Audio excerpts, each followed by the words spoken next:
ఏళ్ళు మంత్రిగా ఎమ్మెల్యేగా మీరందరూ చూస్తున్నాను.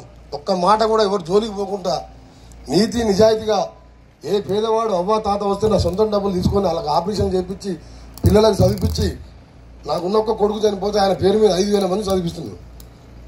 నేను స్వార్థం లేకుండా పనిచేసే నాయకుడిని. అందుకని ఇక్కడ ఉన్న వాళ్ళ మనవాళ్ళు కానీ రాని వాళ్ళకు కూడా చెప్పండి, ఒక మంచి మనిషి మనకు మళ్ళీ ఎంపీగా వస్తున్నాడు, అందరిని గెలిపించుకుందాం. ఆయన పార్టీలకు పెట్టొద్దు, మన ఊర్లో పార్టీకి పెట్టొద్దు. ఎందుకంటే ఎప్పుడు వారానికి ఒకసారి కాదు 2 సార్లు వచ్చిపోతుంది. Subscribe us and press the bell icon for more interesting updates.